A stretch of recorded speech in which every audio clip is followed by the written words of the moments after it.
Assalamualaikum warahmatullahi wabarakatuh. Okay, hari ini kita akan masuk pada bab pertama, iaitu pola dan jujukan. Pola dan jujukan ni apa? Kita tengok. Okay, biasa tak tengok dulu kalau tengok kain batik mak awak, cuba tengok kain batik mak awak. Kain batik tu kalau perasan dia ada corak yang sama berulang-ulang. Macam tu. Tak pun tengok macam dalam gambar rajah ni. Macam ni kentang, ni bawang, ni batang sayur kan. Masa kecil-kecil dulu pernah tak buat chop-chop macam ni? Chop, chop, chop, chop, chop, chop, chop. Dia bentuk yang sama. Kita buat, kita ambil, contoh kita ambil kentang, kita potong, ikutkan bentuk macam ni. Lepas tu kita chop dekat warna air. Lepas tu kita chop kat atas. Chop, chop, chop, chop, chop. Lepas tu dah siap tu kita akan tengok bentuk dia sama sebab daripada asal yang sama. Macam itulah pola. Dia adalah benda yang sama, mungkin berulang ataupun berbeza lagi. Contoh macam kat tengok kat sini kan, yang bawang ni dia ada yang pekat, ada yang cair. Dia merujuk kepada itulah pola tersebut. Macam tu. Okay, kemudian pola ni apa? Pola ialah aturan atau corak tertentu dalam senarai nombor atau objek. Matematik dia nombor atau objek lah kan. Contoh kat sini pertama, lukis corak seterusnya bagi gambar rajah di bawah dan nyatakan polanya. Ni gambar ni yang pertama 2. Kita kira 1, 2. Kemudian yang kedua ni 1, 2, 3, 4. Macam mana boleh jadi 4? Dia pertambahan 2 tambah 2 jadilah 4. Jadi yang seterusnya pula, dia dah 4. Ni 4 kan. 4. Dia tambah 2 juga. Ni tambah 2. Ni tambah 2 jadi 6. Jadi bila 6 ni kalau kita tambah 2 jadi apa? 1, 2, 3, 4, 5, 6, 7, 8. Ya kan? Jadi 8 macam ni pula ni. Kita cakap apa ni? Menambah 2 titik kepada corak sebelumnya. Macam tu. Dia adalah pertambahan. Itulah pola. Dia tambah 2, tambah 2, tambah 2. Macam tu. Taklah tiba tambah 2, tambah 2, tambah 5 pula kan. Itu dah jadi pola dah tu. Seterusnya B. Tengok yang gambar rajah pertama, segitiga hijau. Yang kedua hijau, lepas tu biru, ada 2 segitiga. Yang ketiga ada 3 segitiga. Hijau, biru, hijau. So yang keempat agak-agak apa? Hijau, biru, hijau, biru. Dah jadi 4 segitiga pula.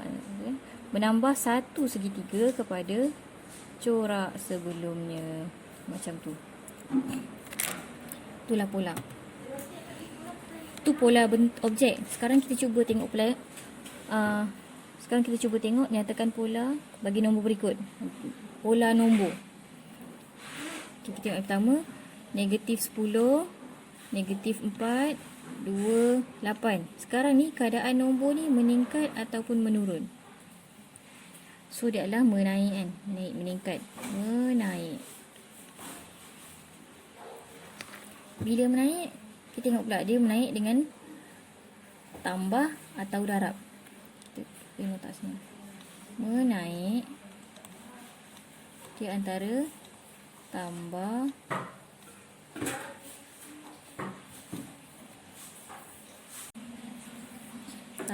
atau darab. Kalau menurun pula, di antara tolak atau bahagi. Kita tengok kat sini. Daripada negatif 10 pergi ke 4, dia jadi apa?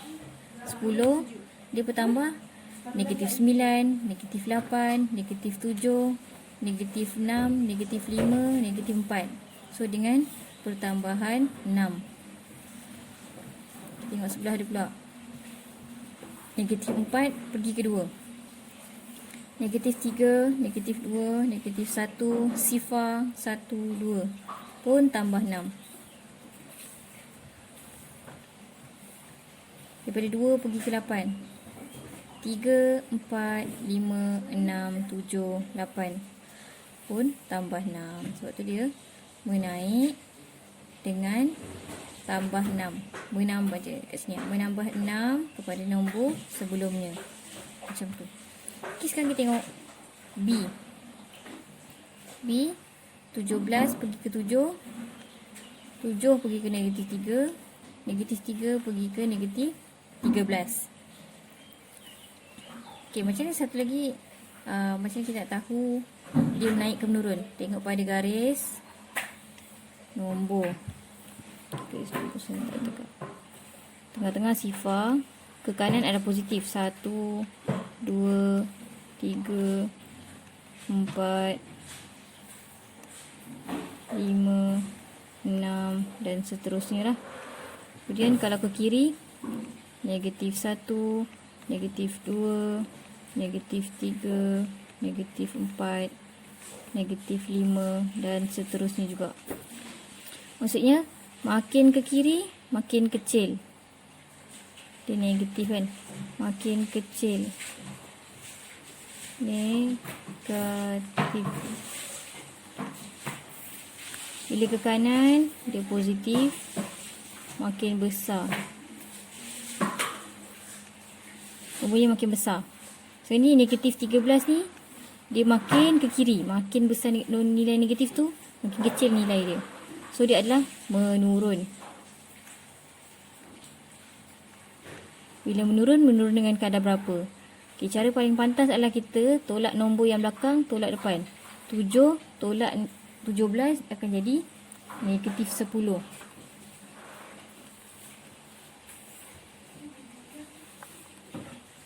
Jadi negatif 10. Maksudnya dia menurun. Menurun dengan kadar tolak 10.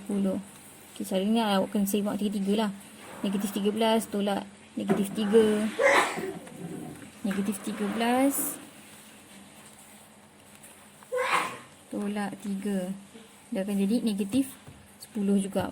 Dia menurun dengan kadar tolak 10. Macam tu. Lepas tu cubalah yang lain-lain ni kan. Okay, contoh kita tengok soalan D. Okay, 81, 27, 9, 3. Kita tahu dia menurun. Okay, cuba kita tengok kalau 27 tolak 18.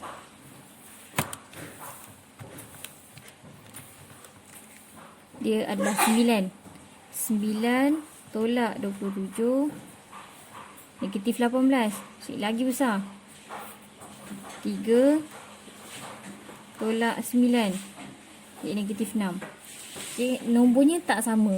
Jadi dia bukan tolak lah. Mungkin kalau dia bukan tolak, maka dia adalah bahagi. Kalau bila menurun ni antara dua lah. Okay, sekarang cuba 81 bahagi berapa di sifar yang sama. 81 bahagi 27 lah contohnya. Kita akan dapat 3. So 81 bahagi 27 akan dapat 3. Okey, sini bahagi 3. Okey, 9 pula. 27 bahagi 9 pun 3. Dia menurun kadar bahagi 3. 9 bahagi 3 pun sama akan dapat bahagi 3. So dia menurun dengan bahagi 3.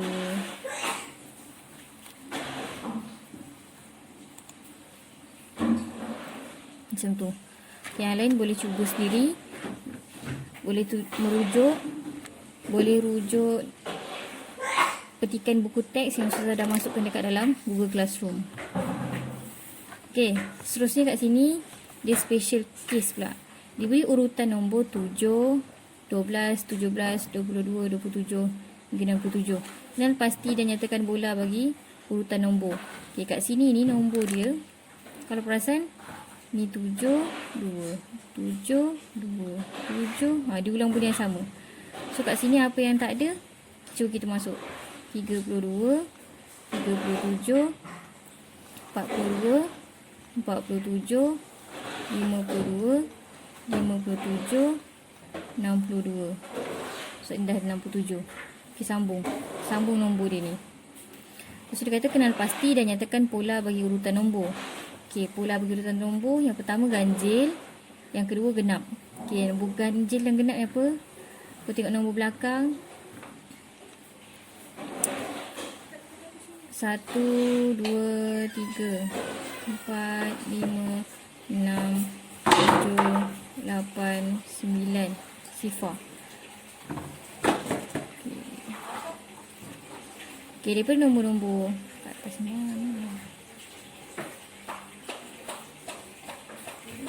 Okey, nombor-nombor kat atas ni. Yang mana satu adalah nombor ganjil dan nombor genap. Okey, semua yang berakhir dengan nombor 1, 3, 5, 7, 9 tu namanya ganjil. Tapi bila 2, 3, 6, 2, 3, 2, 4, 6, 8 sifar, dia akan dipanggil sebagai genap. Okay, sekarang kita keluarkan balik nombornya daripada semua sekali nombor ni yang macam disenaraikan kat bawah ni lah kan. Jadi disenaraikan kat bawah ni. Sini. Okay, cuba kita keluarkan balik mana nombor ganjil. Ni ganjil 7. Tengok berakhir dengan 7. Semua yang berakhir dengan 7 adalah ganjil. So ada 1, 2, 3, 4, 5, 6, 7. 7 nombor. Okay, nombor genap pula yang berakhir dengan 22 dengan 2 ni. 12, 22, 32, 42, 52, 62. Lepas bila kita susun balik, kita akan nampak dia dalam keadaan menaik. Menaik. Bila menaik tadi, kita kena pasti dia antara tambah ataupun darab. Kita tengok nombor ni sama. So dia adalah tambah. Nombor ganjil diperoleh dengan menambah 10 pada nombor sebelumnya. Okey, macam ni. Okey, seterusnya ialah jujukan. Jujukan ialah suatu set nombor atau objek yang disusun mengikut pola. Okey, tadi pola tu kadar dia. Yang ni jujukannya adalah set tu. Nombor atau objek yang dah disusun. Okey, sekarang kita nak tengok sama ada urutan nombor berikut satu jujukan atau bukan. Okey, negatif 10 pergi ke negatif 4, pergi negatif 2, pergi 2, pergi 6. Okey, caranya sama juga. Cuba kita tolakkan yang belakang ke depan. Okey, sekarang kita nampak dia meningkat. Nombornya meningkat. Ya, kalau yang tak ingat boleh tengok balik garis nombor yang Ustazah tunjuk tadi. Dia meningkat. Bila meningkat, dia adalah tambah ataupun darab. Bila kita dah jumpa dia tambah ataupun darab, dan kita tengok kadar pertambahan dia tu sama ke tidak. Negatif 10 pergi ke negatif 4. 10, negatif 9, negatif 8, negatif 7, negatif 6. Ditambah 4. Kemudian daripada negatif 6 pergi ke negatif 2, dia kadar tambah berapa? Negatif 6, negatif 5, negatif 3, negatif 2. Negatif 5, negatif 4, negatif 3, negatif 2. Dia tambah 4 juga. Okay, 2 nak negatif 2 pergi ke 2. Negatif 1, sifar 1, 2 pun tambah 4. 2 pergi ke 6, 3, 4, 5, 6. Tambah 4. Jadi kadar pertambahan dia ni sama. Tambah 4, tambah 4, tambah 4. Sebab tu dia akan jadi menambah 4, maka urutan nombor ini ialah jujukan. Macam tu. Okay, sekarang kita cuba tengok kat sini pula. 4 dengan 5 dia menaik. 5 dengan negatif 7 menurun. 7 dengan 10 dia naik balik. 10 dengan negatif 4 dia turun balik. Kita tengok di sini. Tengok jelas terus bawah kan. Kiraan dia ni tambah 1, ni tolak 12, tolak tambah 17, tolak 24. Jadi kan dia tak ada pola. Kejap turun naik. Macam tu. Kadar dia tak sama. Jadi dia bukan jujukan. Okey, lengkapkan nombor jujukan berikut. Kat sini kita kena tengok apa pertambahan dia. Okey, 7 pergi ke 13. 7 pergi ke 13. 13 tolak 7. Okey, jadi 6. So 7 tambah 6 dapat 13. So 13 tambah 6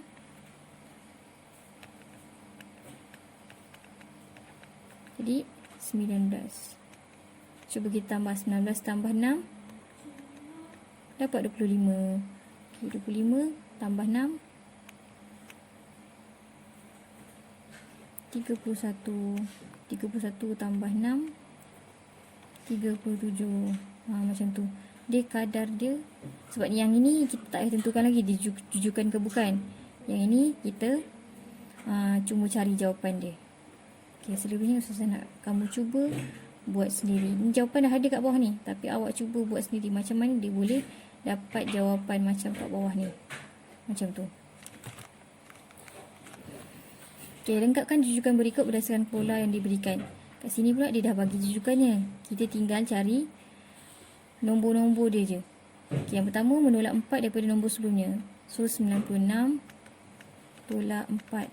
6 tolak 4 2. So 92. Sini 92. 92 tolak 4 lagi.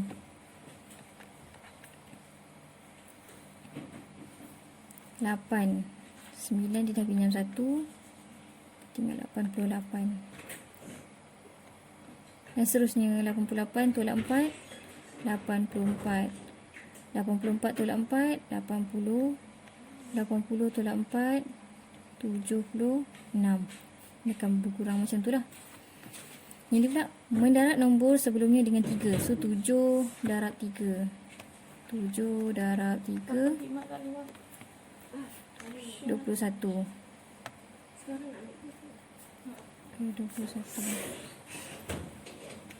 21 darab 3 63.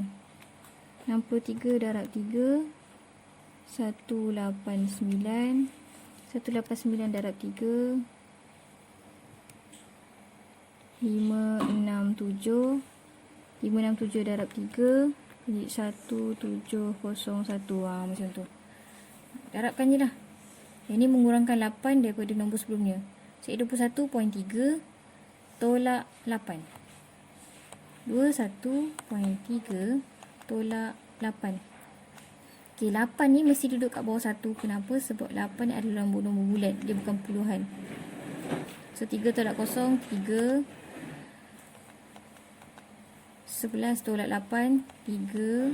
1 turun. Jadi 13 puluhan 3. Nanti tolak-tolakkan lah. Mungkin akan dapat jawapan negatif. Okey, bahagi nombor sebelumnya dengan 5.